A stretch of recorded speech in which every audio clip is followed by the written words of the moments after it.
আমরা জানি গত 2 দিন আগে ছাত্রলীগের 2 জন দোসর তারা লিফলেট বিতরণ করেছিল আমাদের সিরাজগঞ্জে। কিন্তু আমরা জানি সারা বাংলাদেশে 4ই আগস্ট এই সিরাজগঞ্জবাসী সর্বপ্রথম স্বাধীন হয়। আলহামদুলিল্লাহ।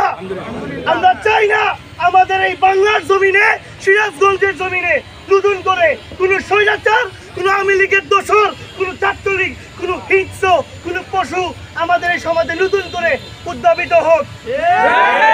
এই সমাজে আমাদের এই ঐক্যের থেকে সারা দিয়েছে সকল রাজনৈতিক দলবৃন্দ। আমরা তাদের কাছে কৃতজ্ঞ এই জাতির ঐক্যের বিষয়ে। এই মুহূর্তে আমাদের মাঝে বক্তব্য রাখছেন বৈষম্য বিরোধী ছাত্র আন্দোলন সিরাজগঞ্জ জেলা শাখার সংগ্রামী দায়িত্বশীল এবং সংগ্রামী নেতা ইসমাইল খান তোহা।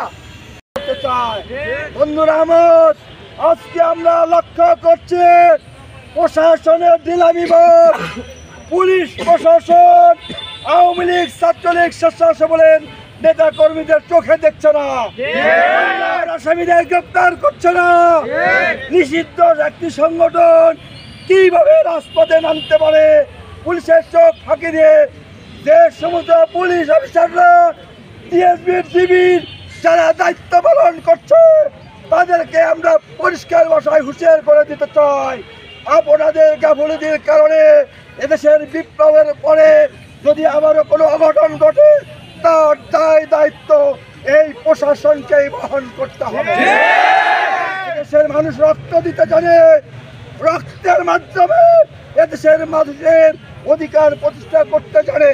সুতরাং এদেশের 18 কোটি মানুষের অধিকার প্রতিষ্ঠার জন্য যে আন্দোলন সফল হয়েছে, এই আন্দোলনকে চূড়ান্ত পর্যায়ে নিয়ে যাওয়ার জন্য এদেশের ছাত্র জনতা আবারও বুক পেতে দেবে ইনশাআল্লাহ।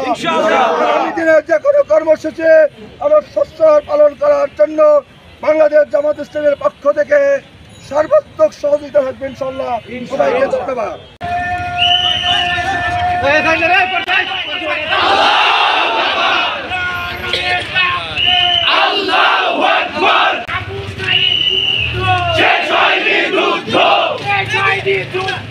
আবু সাইদ মুগ্ধ